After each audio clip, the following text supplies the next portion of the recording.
बच्चों आओ, आज हम पाठ 2 भिक्षा पात्र के लिखित प्रश्न समझते हैं। ठीक है बच्चों, अभी तक आपने इस पाठ के कठिन शब्द, शब्दार्थ और मौखिक प्रश्न अपनी उत्तर पुस्तिका में लिख लिए होंगे। ठीक है, आज आप पहले लिखित प्रश्न को समझेंगे, उसके बाद अपनी उत्तर पुस्तिका में लिखेंगे। तो देखो, हमारा पहला प्रश्न है, महात्मा बुद्ध ने लोगों से क्या पूछा। आपने पाठ को पढ़ा है ना अच्छे से।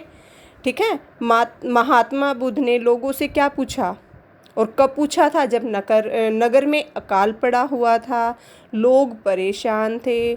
ठीक है ना, पशु पक्षी प्यास से मर रहे थे। तो महात्मा बुद्ध ने सभी लोगों की एक सभा बुलाई। उस सभा में क्या पूछा था, बताओ सभी। तो महात्मा बुद्ध ने लोगों से पूछा था कि भूखी प्रजा को अन्न देने के लिए कौन कौन तैयार हैं। ठीक है ना, ये वाली बातें पूछी थी ना महात्मा बुद्ध ने। तो फिर से देखो एक बार, महात्मा बुद्ध ने लोगों से क्या पूछा। महात्मा बुद्ध ने लोगों से पूछा कि भूखी प्रजा को अन्न देने के लिए कौन कौन तैयार हैं। ठीक है, अब अगला प्रश्न देखो, किस सेठ को लज्जा आई और क्यों? जब गौतम बुद्ध ने सभा बुलाई हुई थी तो सभी वहाँ पे इकट्ठा थे, तो उस समय पर किस सेठ को लज्जा आई और क्यों आई?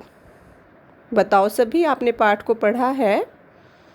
तो सेठ रत्नाकर को लज्जा आई क्योंकि वह हर प्राणी तक अनाज पहुंचाने में समर्थ नहीं था, इसलिए उसको क्या आ गई?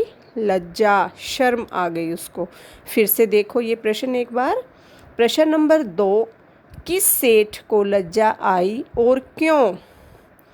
सेठ रत्नाकर को लज्जा आई क्योंकि वह हर प्राणी तक अनाज पहुंचाने में समर्थ नहीं था। ठीक है, अब आप तीसरा प्रश्न देखो, सुप्रिया के विषय में लिखिए। बताओ, सभा में से एक औरत उठी थी, उसका नाम सुप्रिया था। तो आपने पाठ को अच्छे से पढ़ा, तो बताओ सुप्रिया कौन थी, उसने क्या किया? तो ठीक है, ध्यान से सुनेंगे सभी। सुप्रिया गौतम बुद्ध के प्रिय शिष्य अनाथ पिंडद की बेटी थी। किसकी बेटी थी वो? गौतम बुद्ध के जो सबसे प्रिय शिष्य थे अनाथ पिंडद, उसकी बेटी थी। वह घर घर जाकर भिक्षा मांगती थी। क्या करती थी वो? लोगों का पेट भरने के लिए घर घर जाकर भिक्षा मांगती थी। फिर से देखो एक बार, सुप्रिया के विषय में लिखिए।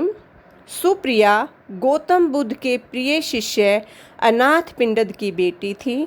वह घर घर जाकर भिक्षा मांगती थी। आगे सबको अच्छे से समझ में।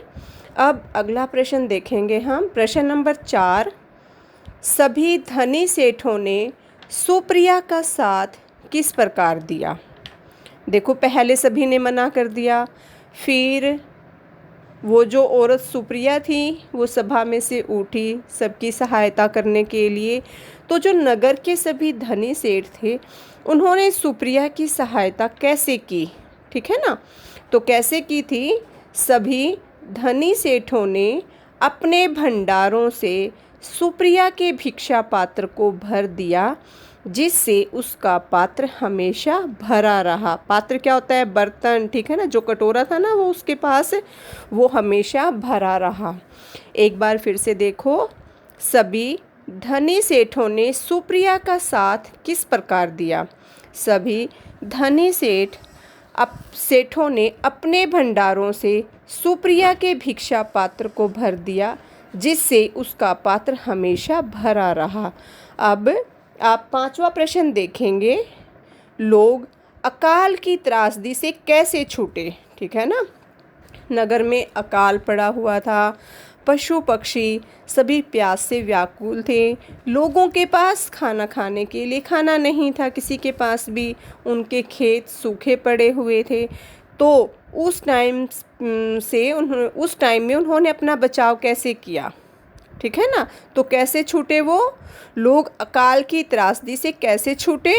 सुप्रिया की हिम्मत व सच्ची लगन से लोग अकाल की त्रासदी से छूटे। ठीक है, एक बार फिर से देखो, लोग अकाल की त्रासदी से कैसे छूटे। सुप्रिया की हिम्मत व सच्ची लगन से लोग अकाल की त्रासदी से छूटे। ठीक है बच्चों, आज हम इस पाठ के 5 प्रश्न ही करेंगे। हम प्रश्न नंबर 6 और 7 कल करेंगे, ठीक है ना। नहीं तो फिर आपके पास आपका जो लिखाई का काम है वो ज़्यादा हो जाएगा, ठीक है। तो कल हम प्रश्न नंबर 6 और 7 कल करेंगे। आज की वीडियो में इतना ही। धन्यवाद।